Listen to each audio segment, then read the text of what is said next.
இன்றே டவுன்லோட் செய்து உங்கள் ஃபேவரட் ஷோக்களை என்ஜாய் பண்ணுங்க. இந்த நகைங்கெல்லாம் பரம்பரையா நம்ம குடும்பத்துல இருக்கிற பொம்பளைங்கெல்லாம் போட்டுக்கிற நகை இது.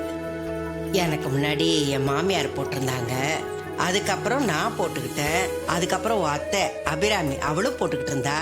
இப்போ நான் உங்ககிட்ட கொடுக்குறேன், நீயும் மற்ற பேத்திங்க எல்லாரும் இந்த நகையை போட்டுக்கிட்டு கும்பாபிஷேகத்துக்கு வரணும். அதுதான் இந்த பாட்டியோட ஆசை. பாட்டி, இதுதான் உங்க ஆசைனா கண்டிப்பா இந்த நகையை போட்டுக்கிட்டு கும்பாபிஷேகத்துல கலந்துக்கிறோம். இது போதும் டக்கண்ணு.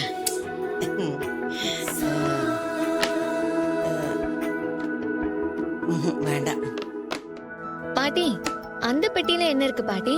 வேண்டாண்டா கண்ணு. ஏன் பாட்டி சலிப்பா பேசுறீங்க? அதுல என்னதான் இருக்கு, சும்மா காட்டுங்களேன்.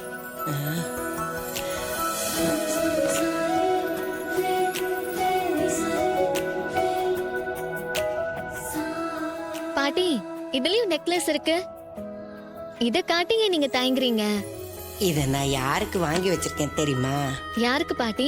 ஓ அம்மாக்காரிக்கு.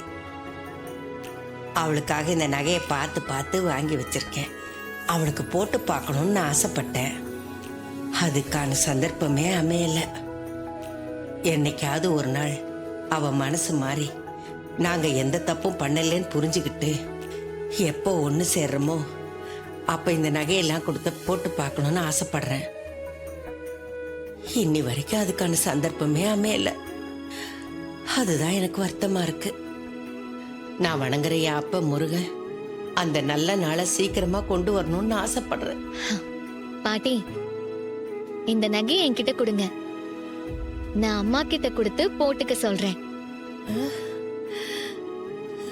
என்ன பாட்டி அப்படி பாக்குறீங்க? நிஜமாவா சொல்ற கண்ணு? ஆமா பாட்டி, உங்க ரொம்ப நாள் ஏக்கத்தை நான் தீர்த்து வைக்கிறேன். அம்மாவை இந்த நகையை போட வைக்க வேண்டியது என் பொறுப்பு. நீங்க நகையை கொடுங்க.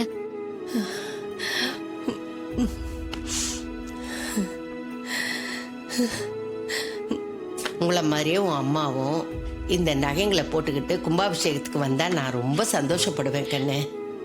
கவலைப்படாதீங்க பாட்டி, அம்மா நாளைக்கு இந்த நகையை போட்டுக்கிட்டு கும்பாபிஷேகத்துக்கு வருவாங்க. உங்க ஆசையும் நிறைவேறும். போதுமா? என் பேத்தியும் பேரனும் என் ஆசையை நிறைவேற்றுறீங்க. இதை விட இந்த பாட்டிக்கு வேற என்ன வேணும் சொல்லு?